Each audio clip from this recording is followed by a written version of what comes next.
That transmission is dead, ma'am, and anyone who tells you different is selling you hope by the pound. Grant Keller said it loud enough for the whole showroom to hear, his polished shoes planted on the marble floor of Keller Premier Motors, his smile thin, his voice smooth with the kind of certainty rich men use when they expect the world to nod. Claire Whitmore stood beneath the bright dealership lights with the key to her father's 1968 Chevrolet Chevelle pressed into her palm so tightly the metal left a mark.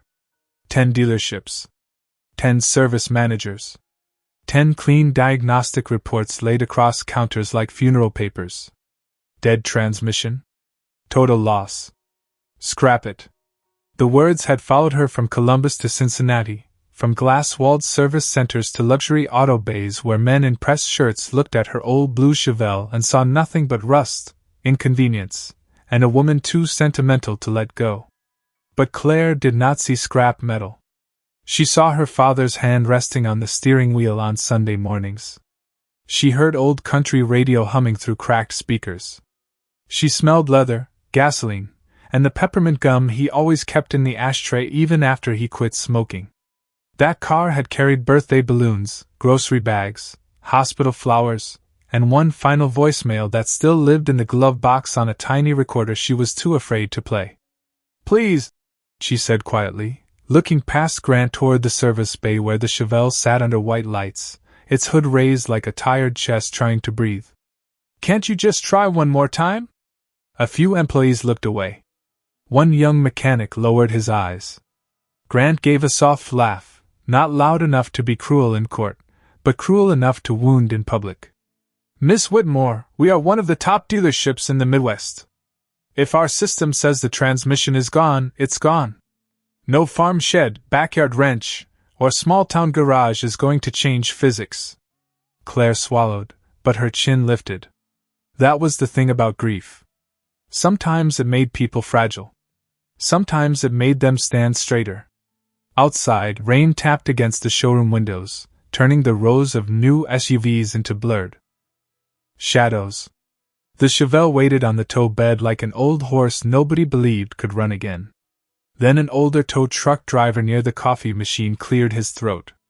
His name was Roy Bell, and he had hauled broken cars longer than Grant Keller had worn silk ties. "There's one place," Roy said. The room turned. Grant's smile stiffened. "Don't." Roy looked at Claire, not Grant. "Walker's old garage. Edge of Mill Creek Road. Signs half falling down, coffee's terrible, floors cracked all to pieces. But Ethan Walker listens to engines before he judges them." Grant's face changed so quickly most people missed it, but Claire didn't. For 1 second, the powerful man in the bright showroom looked almost afraid. Then he laughed too hard. "Ethan Walker?" he said. "That man couldn't save a lawn mower." Roy picked up his cap and looked toward the rain. "Maybe. But I've seen him fix things 10 better men already buried." Claire looked down at the key in her hand. The dealership lights buzzed overhead. The room waited for her to accept defeat. Instead, she closed her fingers around the Chevelle's key and whispered, "Take me to him."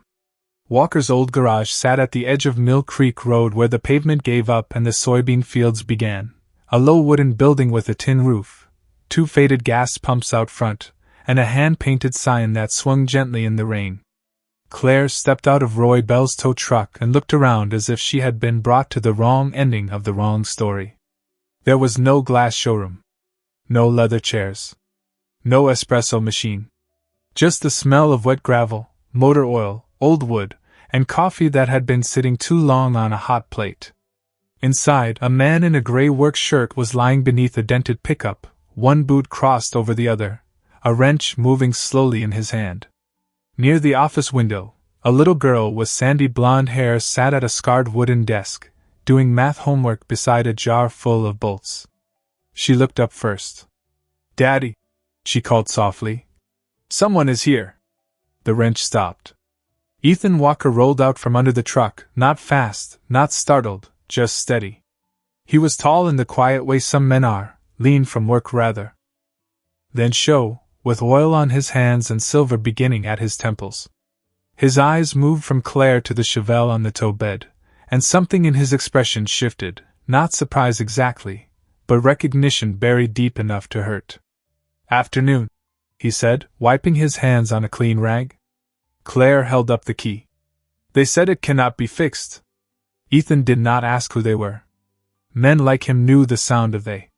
There were people behind counters. People with clipboards. People who decided what was worth saving without ever touching it with respect. Roy lowered the Chevelle from the flatbed, the chains clicking softly in the damp air. Claire watched Ethan walk around the car once, slow enough to seem almost prayerful. He did not open a laptop. He did not grab a scanner. He laid one palm on the hood, then crouched near the driver's side and listened as Roy turned the key. The engine coughed, stumbled, and died. Claire flinched. Ethan did not. 10 shops? He asked. 10, Claire answered. All dealerships? The best ones I could find. And they all said dead? Every one of them. Rain ticked on the roof. Lily stood in the office doorway with her pencil still in her hand, watching her father the way children watch the only mountain they trust not to move. Ethan looked through the windshield, then down at the transmission housing, where a thin line of dark fluid marked the metal like an old secret. Engines do not lie, he said quietly. People do. Claire stared at him. It was not arrogance in his voice. It was grief that had learned manners. He lifted the hood and leaned in, tracing a wire bundle with 2 fingers, then paused at a small stamped code near the bell housing. For the first time since she arrived, his calm almost broke. His thumb brushed the numbers once, then again. Lily noticed. Roy noticed. Claire noticed most of all. What is it? She asked. Ethan stepped back, closed the hood halfway, and looked toward the open garage door, where the Chevelle sat under gray Ohio light like a memory waiting to be believed. I have seen this transmission before, he said. A long time ago. By sundown, half of Mill Creek seemed to know that Claire Whitmore had brought her father's Chevelle to Walker's old garage, and by morning, the other half had opinions about it. A white pickup slowed on the shoulder. Then a delivery van. Then 2 teenagers on bicycles who pretended to check their phones while pointing at the blue car under the open bay door. By 10 o'clock, 3 men from the diner stood across the road with paper cups of coffee, speaking just loud enough to be heard. That thing is finished. Poor woman is wasting money. Ethan always did like lost causes. Inside the garage, Ethan heard every word and answered none of them. He had the Chevelle lifted 18 inches off the ground, just high enough to see what others had missed, not high enough to make a show of it. His sleeves were rolled to the elbow, his hands dark with oil, his face calm beneath the yellow shop light. Claire stood near the workbench, arms folded, trying not to let doubt climb into her throat. She had trusted polished men yesterday, and they had buried her hope with printed reports. Now she was trusting a quiet single father in a garage where the office chair had duct tape on one arm and a little girl's spelling list was taped beside the parts calendar. Lily sat at her desk, but her pencil had stopped moving. She heard the voices outside too. Children always hear the words adults hope will miss them. Then a black Cadillac SUV turned off Mill Creek Road and rolled onto the gravel as if it owned the dust. Grant Keller stepped out in a dark coat, followed by 2 technicians in crisp dealership jackets. The men by the road straightened. Phones came up. Grant smiled at the crowd before he looked at Ethan. Well, he said, voice bright and sharp. I heard someone was performing a miracle out here. Ethan slid out from beneath the Chevelle and stood slowly. Morning, Grant. That simple use of his name made Grant's smile tighten. Claire noticed it again, that tiny crack in the mask. Miss Whitmore, Grant said, turning toward her with polished concern. I do hope you understand what is happening here. This man is giving you emotion instead of expertise. Claire looked from Grant to Ethan. He has not charged me anything. Not yet, Grant replied. That is how these places work. They let grief open the door. Lily's face went pale. Ethan folded his rag once, then again, and set it on the bench. You can leave my daughter out of your performance. The garage went still. Rainwater dripped from the roof edge into a metal bucket outside, each drop sounding louder than it should have. Grant raised both hands as though innocence could be worn like gloves. "I am only trying to protect a customer from a washed-up mechanic with a reputation for unfinished work." Claire inhaled. Roy Bell, who had just arrived with a thermos, stopped beside the bay door. Ethan did not step closer. He did not raise his voice. He simply looked at Claire, and there was no begging in his eyes, no sales pitch, no wounded pride asking to be defended. "I will make this simple," he said. "If I am wrong, I will pay to tow it wherever you want, and you will owe me nothing." Grant laughed softly. "That is very noble." Ethan turned back toward the Chevelle. "No. It is just fair." The crowd had no answer for that. Even the men across the road grew quiet. Claire reached into her purse, took out the key, and placed it on Ethan's workbench for everyone to see. Grant's jaw shifted. Lily picked up her pencil again, but she was smiling now, just barely. And beneath the Chevelle, where 10 clean shops had seen only failure, a single drop of transmission fluid fell into Ethan's pan, carrying with it a faint silver shimmer that should not have been there at all. That night, after the crowd thinned and Grant Keller's black SUV disappeared back toward the bright side of town, Walker's old garage became quiet enough for the old building to speak. The rain had stopped, leaving the gravel dark and glossy under the yard light. Crickets sang from the ditch beyond the road. Somewhere far off, a freight train dragged its low whistle across the Ohio fields like a memory too heavy to carry quickly. Ethan worked beneath the Chevelle with a small lamp hooked to the frame, its yellow glow catching the edge of every bolt, every bracket, every hidden scar in the metal. He did not rush. He did not guess. He removed the transmission pan with the patience of a man opening a letter from the past, and when the last bolt turned free, the old fluid slid down into the catch pan, dark as burnt coffee, shining with tiny flecks that made Claire's stomach tighten. She stood near the bay door with a paper cup of Roy's coffee warming both hands. She should have gone home. She should have slept. But grief has a way of keeping vigil over the things it cannot lose. "Is that bad?" she asked. Ethan looked at the silver shimmer, then at the gear assembly above him. "It is honest. That is not an answer. It is the only answer worth starting with." He reached for a thin magnetic probe and passed it through the fluid. A few bright fragments clung to the tip. Not enough for a dead transmission. Too much for a simple leak. Claire watched his eyes narrow, not with worry, but with recognition. Across the shop, Lily sat wrapped in an oversized sweatshirt, pretending to read while actually watching her father. "He gets quiet when the car is telling him something," she said. Claire turned to her. "Does he always work like this?" Lily nodded. "He says machines have manners if people stop shouting at them." Ethan gave the smallest smile, but did not look up. He rotated a drum assembly by hand, listening as the teeth moved. Click. Pause.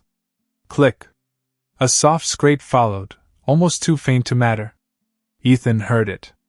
Claire did not until he asked Roy to kill the overhead fan and the whole garage settled into stillness. Then it came again, a whisper of metal against metal, wrong by less than a breath. Ethan reached deeper, wiped away oil, and found a hairline scratch circling one narrow collar. "There," he murmured. Claire stepped closer. "There what?" He did not answer at first. He took a flashlight, angled it toward a stamp housing code, and the air around him seemed to change. Lily put her book down. Roy's face lost its easy humor. Claire followed Ethan's gaze to a small sequence of numbers pressed into the metal, partly hidden beneath grime. Ethan wiped it clean with his thumb. His hand paused. On the workbench beside him, half buried under old receipts and spark plugs, Claire saw something she had not noticed before, a faded metal badge clipped to the inside of an old toolbox. Walker Dynamics Transmission Lab Lead Systems Engineer. Her breath caught softly. The man under the car was not a backyard mechanic fighting above his weight. He was a buried name from a world that had once depended on men like him, and then forgotten to say thank you. Ethan closed his fingers around the badge before Claire could ask. His voice stayed calm, but something beneath it trembled like a locked door. This was not worn out, he said. Somebody made it look that way. Claire did not ask about the badge right away. Some truths sit on a man's shoulders like winter coats, and you do not pull them off in the cold.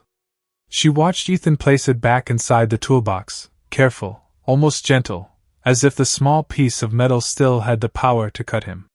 Lily had fallen asleep in the office chair with her cheek against her math book, and Roy had gone outside to call his wife, leaving the garage wrapped in the low hum of the work lamp and the faint smell of warm oil. You work there, Claire said at last.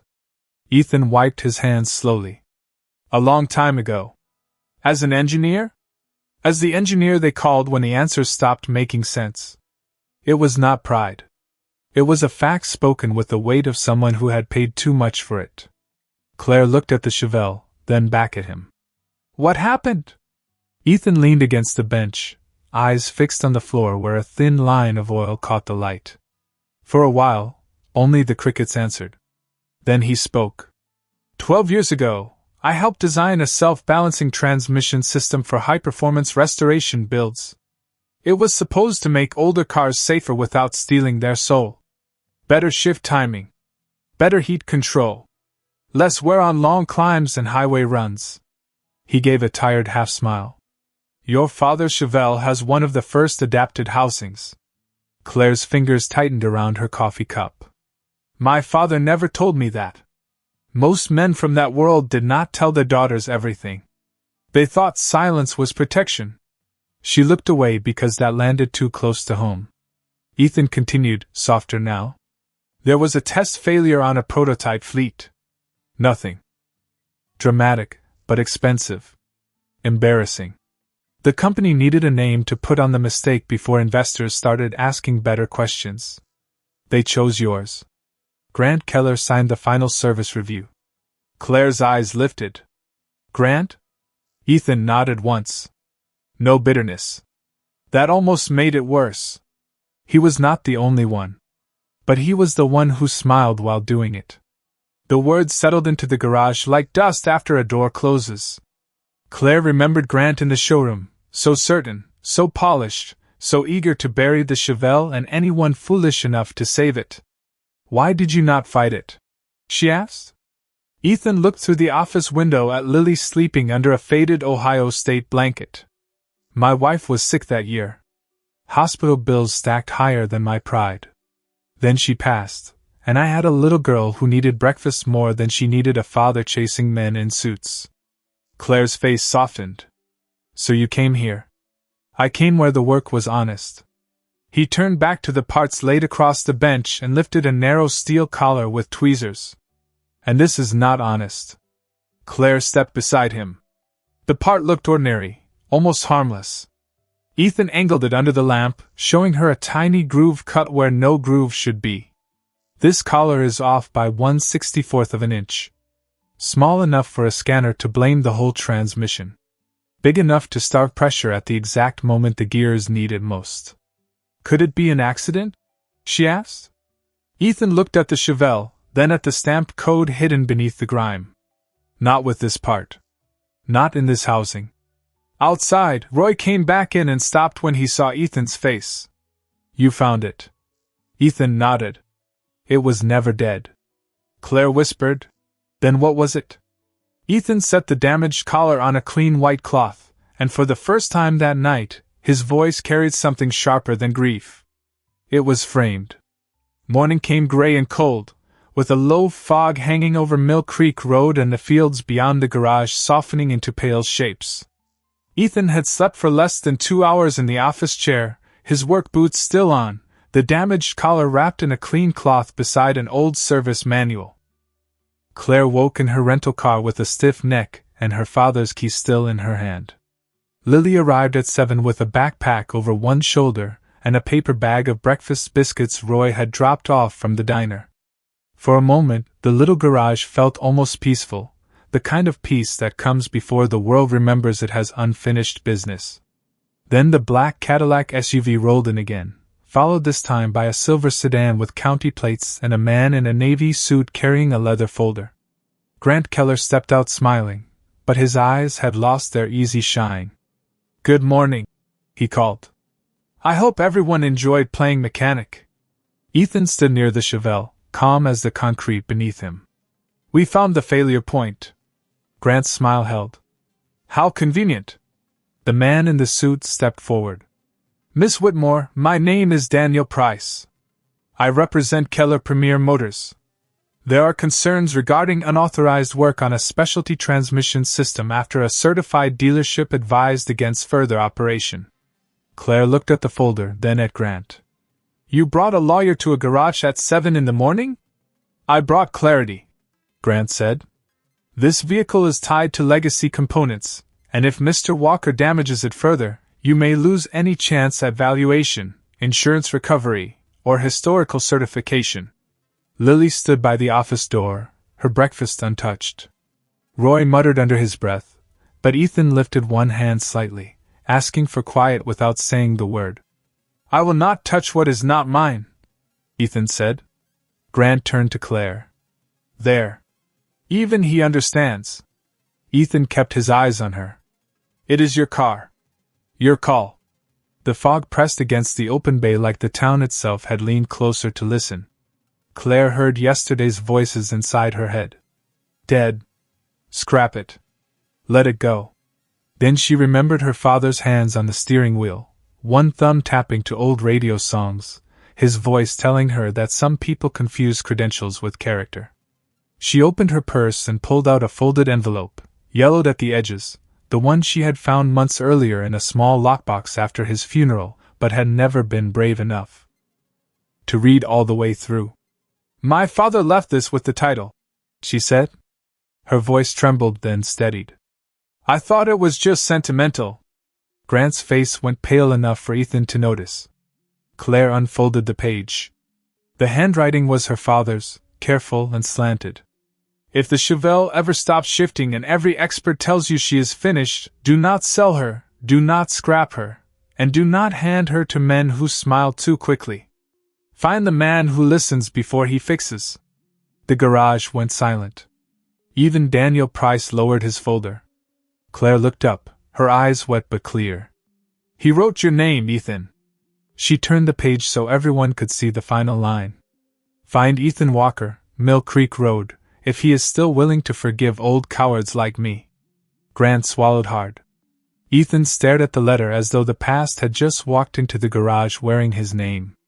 For years, he had believed every door had closed quietly behind him.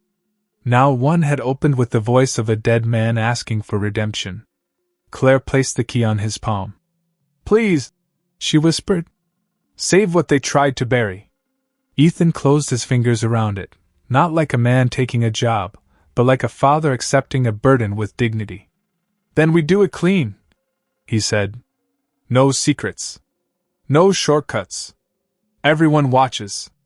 Ethan opened both bay doors before he touched a single wrench, letting the morning light spill across the cracked concrete and the Chevelle's blue fenders. If people were going to watch, he wanted them to see everything. No curtain. No trick. No whispered promise behind a closed office door. Roy set 2 folding tables near the front of the garage, and Ethan laid out every removed part in a careful line, each bolt grouped by section, each gasket marked with painter's tape, each old component resting on clean white shop towels. Claire stood beside the workbench with her father's letterpress flat beneath a socket set so the wind would not steal it. Grant Keller remained near his SUV, arms crossed, his lawyer beside him, both men pretending confidence while the crowd gathered along the gravel like churchgoers outside a locked sanctuary. "This is unnecessary," Grant said.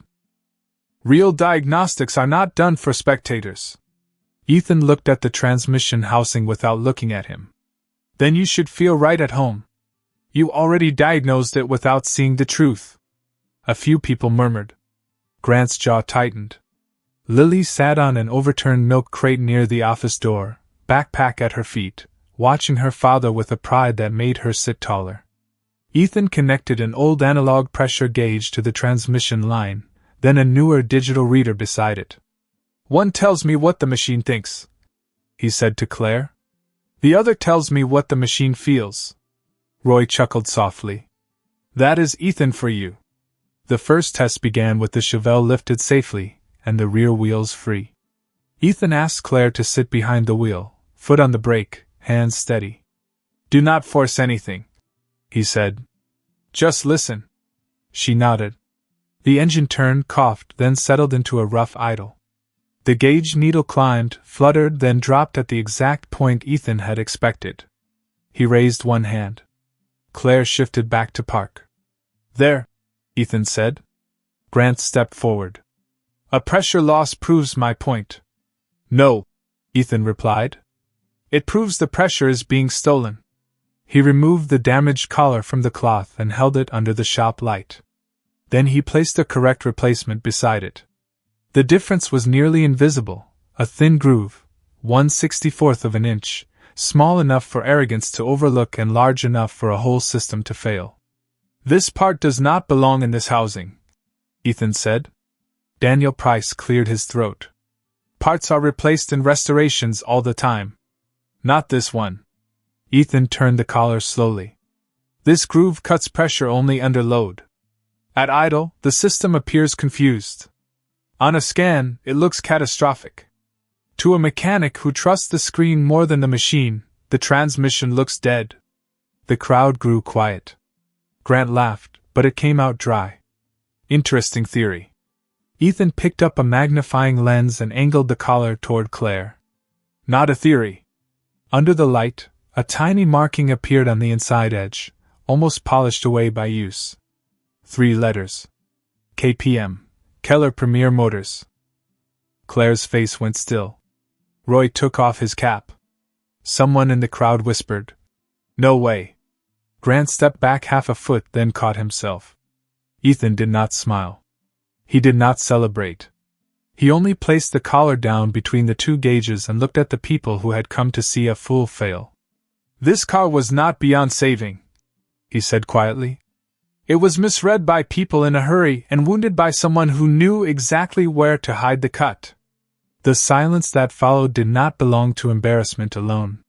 It belonged to truth, standing in a small old garage, wearing work boots and oil on its hands.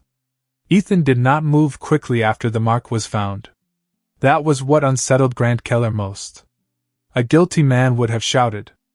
A proud man would have made a speech. Ethan Walker simply turned back to the Chevelle as if truth, once uncovered, still deserved careful hands. He cleaned the valve body with solvent until the metal shone under the shop lights. He replaced the damaged collar with the correct one from a sealed parts drawer Roy had driven 30 miles to find before sunrise. He checked the pressure passages, flushed the lines, inspected the clutch packs, and set each bolt with a torque wrench that clicked softly in the hush. No one across the gravel laughed now. The men from the diner stood with their coffee going cold. The teenagers had stopped filming themselves and started filming the work. Daniel Price held his leather folder against his chest, no longer opening it. Grant paced once near his SUV, then stopped when he realized every step sounded nervous. Claire stood by the driver's door, one hand resting on the roof, as if the old car were a living thing in surgery. Lily watched from her milk crate, lips pressed together, eyes shining. She had seen her father fix hundreds of things, but she had never seen the world watch him do it. Ready, Ethan said at last. The word was quiet, but it crossed the garage like a bell. Claire looked at him. You want me to start it? It is your father's car, he said. It should hear you first. She climbed in slowly. The seat gave a familiar sigh beneath her, releasing the old scent of sun-warmed vinyl and peppermint gum. Her hands settled on the steering wheel where her father's hands had once rested. For a moment she closed her eyes. Hi, Daddy, she whispered, so softly only the car and her own heart could hear. Then she turned the key. The engine coughed. Once. Twice. A rough shudder ran through the frame. Someone outside muttered, and Grant's mouth curved with the beginning of relief. Lily looked down. Claire's face tightened, but Ethan raised one hand calm as ever. Again, he said. Claire swallowed and turned the key a second time. The starter spun. The Chevelle hesitated on the edge of silence. Then the engine caught, deep and clean, rolling into a steady idle that filled the garage with a sound like breath returning to a room where everyone had been holding theirs. The rear wheels turned smoothly above the concrete. The pressure gauge climbed, held, and did not fall. Roy took off his glasses and wiped them even though they were not wet. The teenagers lowered their phones. The men from the diner stared. Grant Keller said nothing. Claire covered her mouth as tears slipped down her cheeks, not from sadness this time, but from the shock of hearing a voice she thought had been taken from her. Ethan stepped back, oil on his sleeves, no triumph on his face, only relief carefully held in place. "Shift to drive," he said. Claire did. The Chevelle responded like it had been waiting years for someone honest enough to ask gently. Smooth. Strong. Alive. Then a small click came from the glove box, loosened by the vibration. The door fell open, and a leather notebook slid onto the passenger floor. Claire picked it up with trembling fingers. Inside, on the first page, her father had written one sentence in faded blue ink. Ethan Walker was the only honest engineer in that room. The engine kept running, steady as a promise. And outside the old garage, the whole town stood in a silence no dealership could explain. The notebook did what Ethan never had the money, time, or heart to do. It spoke. Claire read the pages aloud with the Chevelle still idling in the bay, her voice breaking only once when she reached her father's final note about the failed project. He had written dates, names, service codes, and the truth he had been too ashamed to say while he was alive. Ethan Walker had warned them. Ethan Walker had found the flaw. Ethan Walker had refused to sign the false report, and when the room chose profit over character, they turned his honesty into blame. Grant Keller did not argue after that. He adjusted his coat, told Daniel Price they were leaving, and walked to his SUV under the eyes of people who had watched him arrive like a judge and leave like a man out of excuses. No one yelled. No one chased him. That was not the kind of justice Ethan believed in. Sometimes grace means letting the truth stand tall enough that arrogance has to walk around it in silence. By the end of the week, Keller Premier Motors issued a public apology. By the end of the month, a state automotive board opened a review of old service records tied to the same legacy parts. Claire's father's notebook went into a safety deposit box, copied twice, protected at last. Reporters came to Mill Creek Road, but Ethan gave them only one sentence. "I fixed a car that still had life in it." Then he went back inside to pack Lily's lunch. That was Ethan. The world could call him a genius, a victim, a hero, or a wrong man, but he still knew that peanut butter went on both slices if his daughter had a spelling test and needed the extra comfort. Claire returned on a Friday evening when the sun was dropping gold over the soybean fields. The Chevelle rolled into the gravel lot under its own power, smooth as a hymn. Lily ran out smiling, and for a moment Claire simply watched the little girl hug her father around the waist, oil stains, work shirt, tired eyes and all. "I have an offer," Claire said. Ethan looked wary. "If it is television, no." She laughed softly. "No television." She handed him a folder, but not the kind Grant carried. This one held drawings, permits, and a simple sign design. Walker's School of Honest Mechanics. A training shop for veterans, single parents, young people without connections, anyone who had been told they were not worth teaching. Ethan stared at the words for a long time. "Why my name?" Claire's eyes moved to the old garage, then to Lily, then to the Chevelle still rumbling gently behind her. "Because my father was right. You listened before you fixed. People need that too." Ethan did not answer quickly. Dignity rarely does. He looked at his daughter, and Lily nodded as if she had been waiting her whole life to give permission for joy. "Only if Roy teaches towing," Ethan said. Claire smiled through tears. "Already in the budget." That evening, the old garage lights came on one by one, warm against the blue dusk. The Chevelle rested by the bay door, alive and steady. Claire stood beside Ethan while Lily taped her spelling list to the new folder like a blessing. Nothing loud happened. No grand revenge. No speech for the crowd. Just a quiet man, a grateful woman, and a child finally hearing the world say what she had always known. Her father was not finished. He was never finished. And sometimes the strongest kind of redemption does not roar to prove itself. Sometimes it turns a key, lets the engine breathe, and leaves everyone who doubted it standing in holy silence.